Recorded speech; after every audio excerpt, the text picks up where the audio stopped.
हरिओम, मी निर्मला जगन्नाथ बाबर सवदगाव उपासना केंद्रातून बोलते। माझ्या आईचा अनुभव आहे।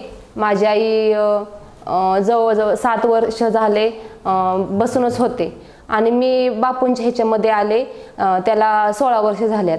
मी अगोदर बापूंचं करत होते, बापूंच्या वह्या लिहायची, बापूंचं करायचे, मला बापू अनुभव देत गेले। नंतर माझी आई 7 वर्ष झोपूनच होते।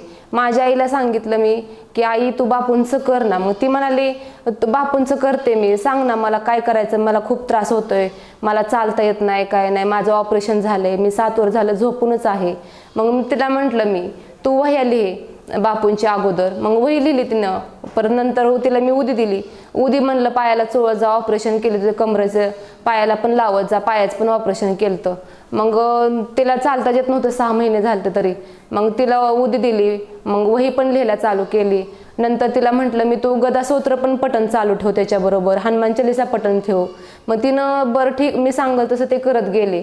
नंतर एक दिवशी आईचा फोन आला, 1-2 महिन्यानंतर तिची वही पूर्ण झाली, दुसरी लिहायला घेतली। आई म्हणाली अगं मला आज फरक वाटतोय आणि मला चालावंच वाटतंय। मग मी म्हणाली चाला वाटतंय ना, मग चाल ना, मग तू म्हणलं बापूंचं नाव घे, गदास्तोत्र पठण कर आणि चाल म्हटलं।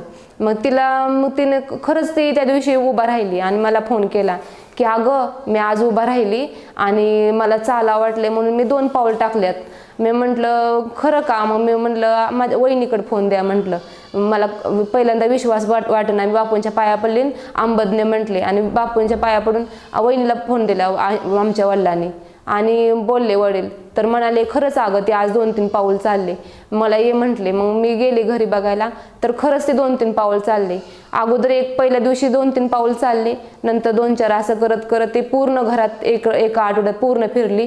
पण तिनं बापूंचं वही आणि उदी हे असं पटन बी चालू ठेवले, उदी पण लावत गेले, त्याच्यामुळे तिला फरक पडत गेला आणि ती म्हणाली मी बापूंना कधी सोडणार नाही।